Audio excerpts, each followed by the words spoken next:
Hallo und willkommen bei Modell Dealer Friends. Und mein heutiger Gast ist Thomas. Hallo Thomas. Hallo, Wie alt bist du? ich bin 46, Und kommst aus? Essen. Und woher kennst du mich? Online, Online. diverse Chats, Diverse Chats. Weißt du, das hört sich ein bisschen... Facebook, ich weiß nicht woher. Ja, wir kennen uns ja auch schon ziemlich lange, ne? Ja, einige Jahre. Ja, und du hast ja auch eine Zeit lang für mich die Modellautos ja zusammengebaut und veredelt. Zusammengebaut, auseinandergenommen. Ja, genau. Einige selber von dir bekommen, die umlackiert sind. Ja, das stimmt. Das waren noch Zeiten, ne, wo du noch hier um die Ecke gewohnt hast. So, du hast dir den Nissan Skyline von Solido ausgesucht. Ja, wollen wir mal schauen, wie... Warte, muss man. So, Oh, jetzt sieht man es besser. siehst du, das- da fällt schon die Hälfte ab. Wir wollen uns mal anschauen, wie das Ding jetzt hier zusammengebastelt ist. Warum hast du den Nissan Skyline ausgesucht?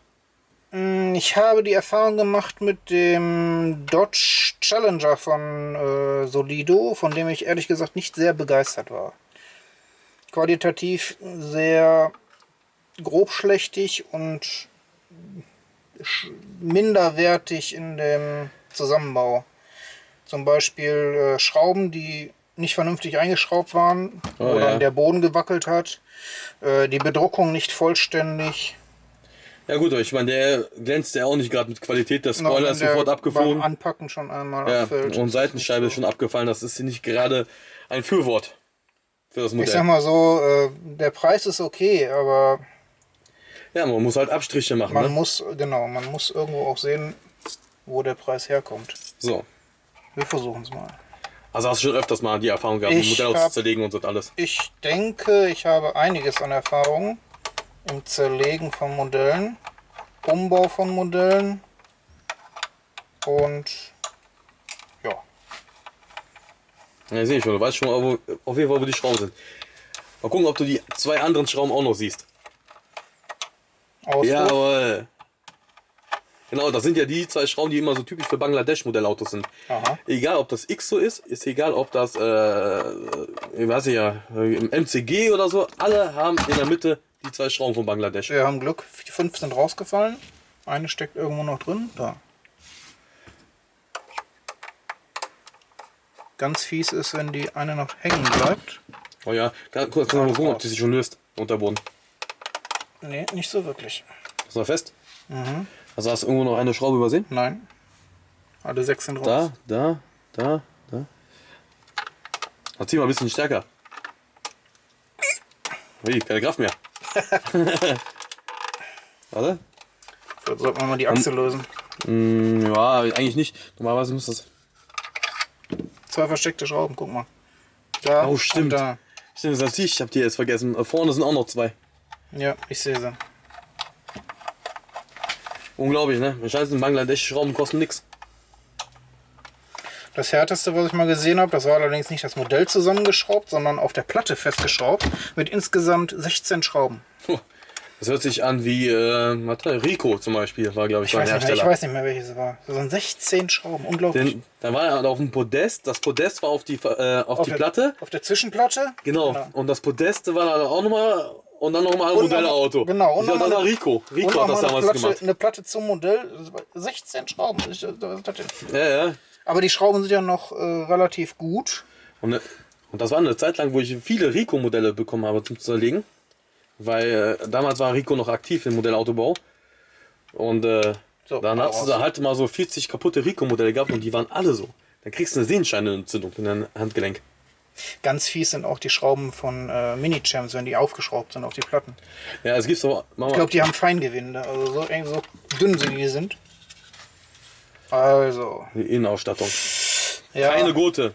die Gurte kann man verschmerzen. Was ich noch etwas komisch finde, Doch hinten sind hat der Gurte. diese silbernen Sitze. Also Ja. da hätte man sich lieber ein Grau aussuchen sollen, anstatt ein Silber. Finde ich etwas unrealistisch. Ich meine, der blaue Skyline, den sieht man ja auch auf der Straße öfters mal.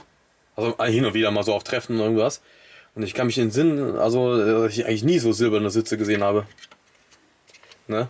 Also blau und purple. Das siehst du ja relativ oft auf Treffen. Blau, ja. Ja. Blau und Violett. So, was wir hier also auch haben, bei dem ist das noch relativ gut. Bei dem Challenger, den ich hatte, waren die Türen locker. Okay. Ja. Du hast auch anderes hier. Da, der da hinten. Nee, ich wollte erstmal die Türen losschrauben. Ja, genau. Kommst du mit dem besser dran? Dem längeren? Ja. Also hier, das sind meine Hände, ne? Also ich bin nicht hier am Arbeiten. Also das sind nicht die klobigen Finger wie sonst.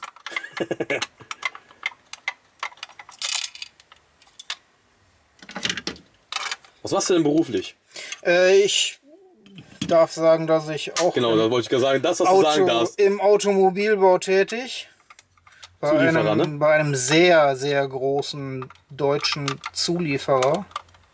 Und dort im Musterbau, in der Entwicklung für Prototypen von diversen Autoteilen. Ja, cool. Also mit Schrauben habe ich schon ein bisschen Erfahrung. Das ist cool. Prototypen sind immer cool. Also siehst du Autos, bevor die auf den Markt kommen. Darf ich offiziell nicht sagen, ja, aber Ja, Prototypen halt, ne? Prototypen halt. Manchmal. Ja, In diversen Stadien. cool.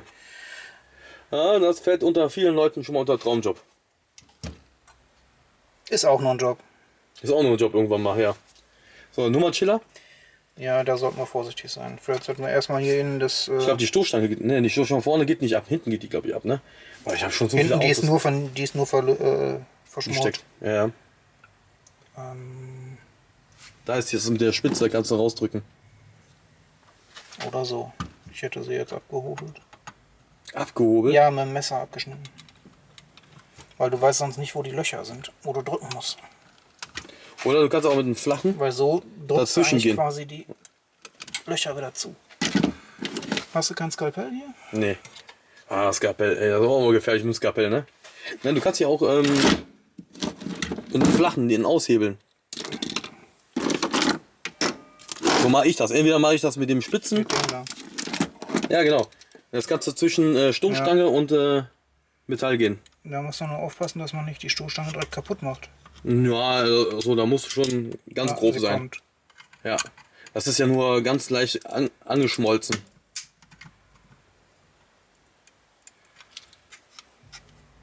Na, trau dich. Ja.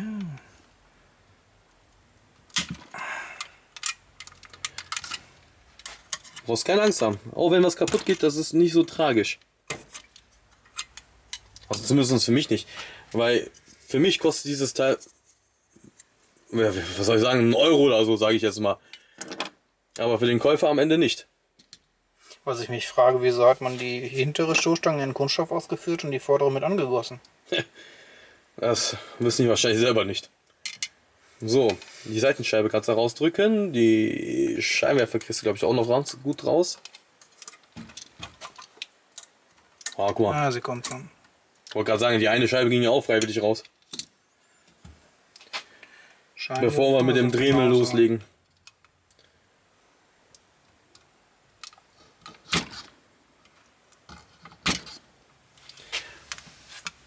Ja, wenn ich Modellautos zerlege, sieht das immer so einfach aus, ne? Oder? So, Sehr gut, guck mal, sogar intakt rausbekommen, das ist schön. Keine Risse, nix, sehr gut. das ist die Kunst. Und was sammelst du für Modellautos? Eigentlich unterschiedlich. Sehr gerne, Genau. sehr gerne Aston Martin. Ferraris. Allerdings muss ich sagen, die etwas höherwertigen Ferraris. Sprich von BBR oder die Kioschos. Aston Martin, die guten kommen von AutoArt. Das stimmt. Der Volcano zum Beispiel, der gefällt mir richtig gut. Ja, den habe ich auch in meiner Sammlung, den grünen.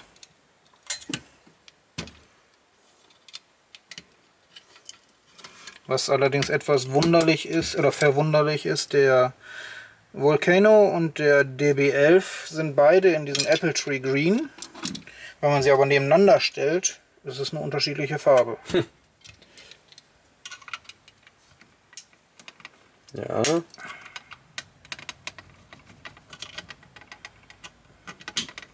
Du fährst ja auch ein außergewöhnliches Auto, sagen wir mal so, ne? Also genau das Gegenteil von meinem Auto. Keinen Ferrari, keinen Aston Martin, nein. Ich bin da eher japanisch geprägt und wahrscheinlich eher deswegen auch den Nissan, ne? auf Technik aus. Ja, Toyota Prius, ne? Plug-in. Plug-in, ja. Plug-in, oh. Nochmal Das betont. ist schon ein Unterschied. Ja, das ist genau das Gegenteil von meinem Auto. Was deiner auf 100 Kilometer verbraucht, verbraucht meiner bei der Zündung. Wahrscheinlich. Ja. Das Ding geht nicht raus. Ja, du kannst ja gleich hier dremeln. Mein Freund der Dremel. Oh, 25. Wo geht denn der an? Ich kenne die Modelle nicht. Achso, hier. Ja. Upp. Ja, der Dremel hat die Kamera.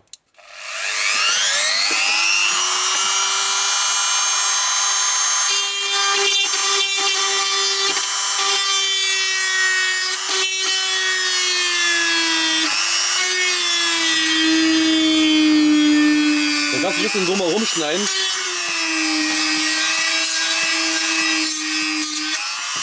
Jawohl. Perfekt.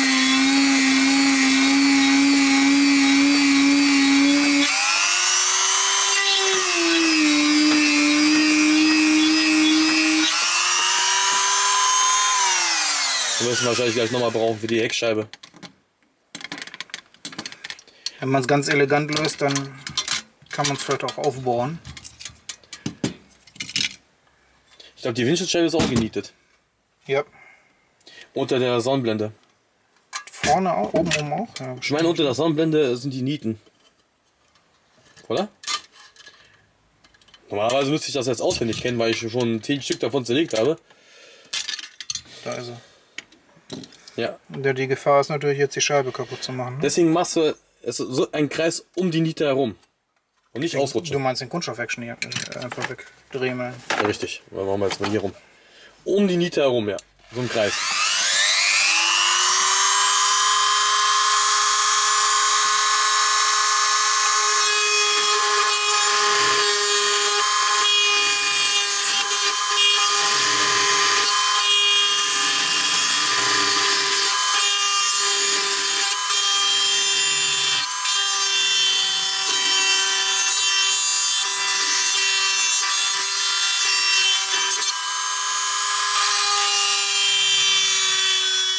Ja, genau so.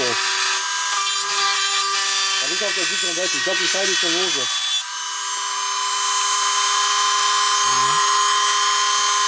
Das ist die Heckscheibe, ja.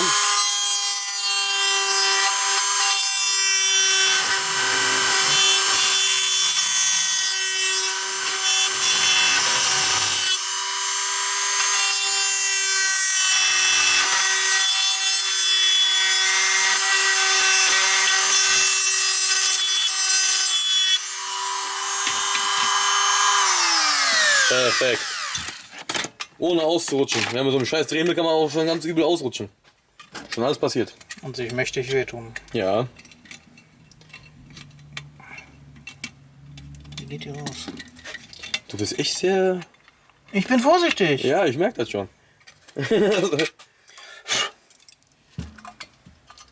Mir wird ja unterstellt, dass ich grobmotorisch bin. Aber ich werde fertig. Ich Ja, mein, du hast keinen Zeitdruck jetzt. Ne? Das ist ja, Nein.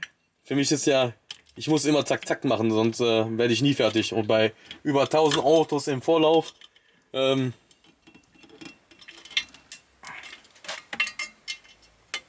muss man sich halt ein bisschen beeilen. So, Rücklichter? da haben wir auch noch welche. Genau, und einen Stummel von einem Spoiler.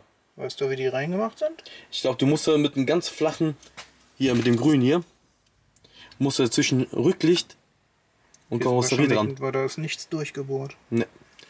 Ich weiß gar nicht, wie ich die rausbekommen habe. Wenn ich die überhaupt rausbekommen habe. Ja, das sieht immer so einfach aus bei mir.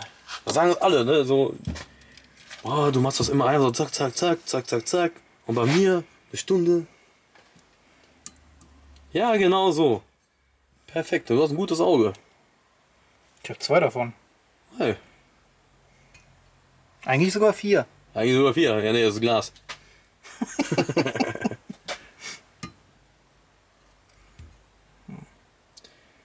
Ja, da sind ja diese Clips, die siehst du ja auch. Ja, ich Wenn du seh's. ganz genau hinguckst, siehst du die. Und dann gegen einen drückst, dann kommt er eigentlich sofort rausgesprungen. Ich Ich will den nicht mit dem Metall dagegen drücken. Also ich mache das, ich setze mal daran und dann haue ich ganz leicht mit der Zange da hinten gegen. Ja, das ist jetzt ein bisschen Hand-Augen-Koordination jetzt. Naja, eigentlich nicht mit der Zange besser. Ey, ich hab Zangenhände.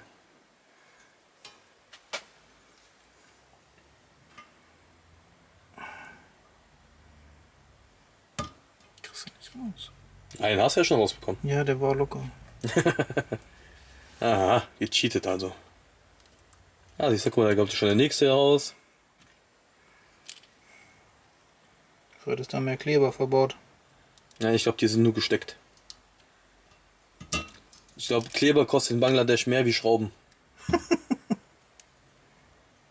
Ja, wenn du die ganzen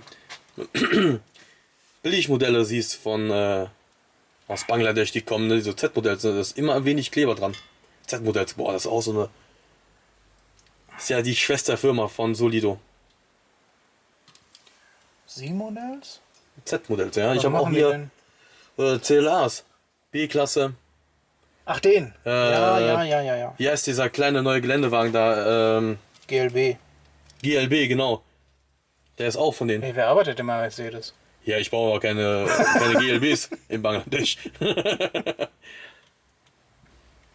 Ich vergehe mich immer an den Sprinter. Und dann mache ich komischerweise genau das Gegenteil. Hier zerlege ich, da baue ich zusammen. Die will nicht raus. Ja. Eigentlich nimmst du die Zange hier, Mhm. dann setzt du hier an die Ecke an. Oder ich halte mal fest. Und das klopfst du oben drauf.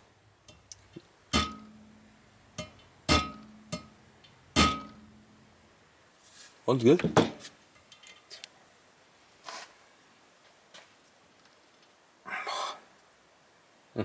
Der ist richtig fest. Naja, egal. Nicht schlimm. Versuch später mal. Und was ist deine Meinung zu dem Modell? Ja, Nummernschild vorne noch. Nummernschild ist wichtig. Ja, das ist wichtig. Einer der beliebtesten Teile. Weil das sind japanische Ich wollte dich Kennzeichen. gerade fragen, ob ich das haben darf. Ey, du hast dich für die Sticker abgegriffen. Achso, ich muss. Okay. Warte mal. Aushebeln Ich reicht schon. versuche vorsichtig. Ja. Ich versuche die Pinne zu retten. Guck mal. Oh, guck mal, sogar die Pinne gerettet, ey, ne? Gomio, ey. Ja, also die schönen japanischen. Obwohl, ist das eigentlich ein Rechtsenker? Ja, ist ein Ja. Rechtsenker. Schönes japanisches Nummernschild. Aus den 90ern. Ich glaube, die sehen inzwischen auch anders aus. Ne? Du warst doch vor kurzem erst in Japan, ne? Vor 4 Jahren. Ja, ist doch nicht so lange. Für mich ist das vor kurzem erst. Doch, die sehen noch so aus. Sollen wir das auch rausnehmen? Ja, kannst du, glaube ich, auch von innen, ne? Ja, jetzt ist wahrscheinlich geklebt. Leicht anhebeln. Knack. Knack. Er versucht gerade das Nummernschild hinten abzumachen. Wenn ihr euch fragt, was das ist. So. Perfekt, guck mal, ey. Bilderbuchmäßig. So, sonst, die Blinker kriegst du vorne nicht raus. Das habe ich auch schon mal versucht. Das ist Das ist so eine Sisyphus-Arbeit, Zeitpreis nicht, nicht lohnenswert. Nee, dafür kriegst du einen Euro und der Aufwand, um die auszubauen, ist höher. Also, Die Teile lassen wir komplett. ja, den lassen wir alles komplett. Noch die Vorderachse. Die Vorderachse. Und dann bist du auch schon fertig. Dann kannst du auch mal das Fazit zu dem Modell sagen. Kannst du eigentlich jetzt schon sagen. Also, ich würde sagen, im Vergleich zum Challenger, den ich mal hatte, den ich ehrlich gesagt auch wieder zurückgegeben habe, weil ich mit dem Modell sehr unzufrieden war, verarbeitungsmäßig und qualitätsmäßig, ist der Nissan besser. Definitiv besser. Also wie viel würdest du für diesen Nissan bezahlen, wenn du den jetzt kaufen würdest? Wie viel würdest du selber zahlen? Was wäre deine Schmerzgrenze quasi? Ich denke mal, der Preis, der aufgerufen wird, so um die 40 Euro, denke ich mal, ist vertretbar. Irgendwas zwischen 35, 40 Euro. Ja, sehe ich genauso.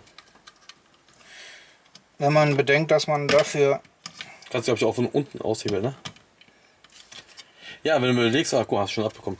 Wenn du mir überlegst, so ein Autoart, ne, da kostet nicht 40 Euro, sondern 400 Euro. Das Auto Art Pendant, das habe ich in weiß. Das ganz neue Modell. Die Neuauflage? Ja. Echt? Gibt es jetzt wieder eine Neuauflage? In allen möglichen Farben kommt der sogar. Ach du Scheiße. Und den Weiß Metallic, den habe ich. Den war das erste, glaube ich, der rausgekommen ist. Der ist natürlich tipptopp. Was hat der gekostet? Kann man nicht vergleichen. Also der hat gekostet 225 ungefähr. Ja, inzwischen bestimmt auch wieder teurer geworden, ne? Ich sag mal so, manche Autos kann man als Wertanlage behalten. Das stimmt. Das stimmt. Weil ein weißer GTR verliert keinen Wert. Nee.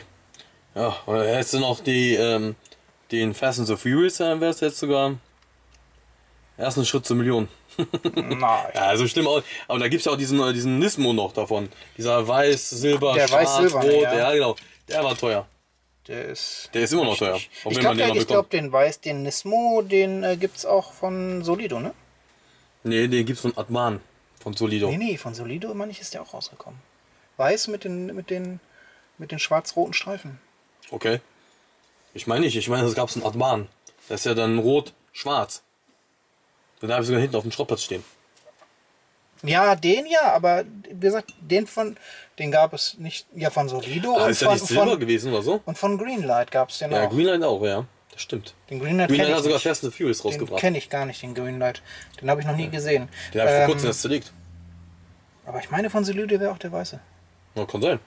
Jetzt Solido haut ja alles Mögliche jetzt raus. Ne? Also die werden die Form mal richtig auslutschen. Ich warte drauf, dass die den Sierra rausbringen, den Cosworth. Das soll aber auch kommen, ne? Mindestens in 2 Rallye-Versionen, also werden die wahrscheinlich auch die Straßenversion rausbringen. Sehr gut. Ja, perfekt. Dankeschön, dass du die Zeit genommen hast. Bitteschön. Ich hoffe, es hat dir Spaß gemacht. Total. Und wie ist das so in meiner Welt des Zerlegens? Das ist eine ziemliche Siffikus-Arbeit. Ja, das stimmt. So, ja, danke fürs Zugucken und bis demnächst. Ich bedanke mich für deine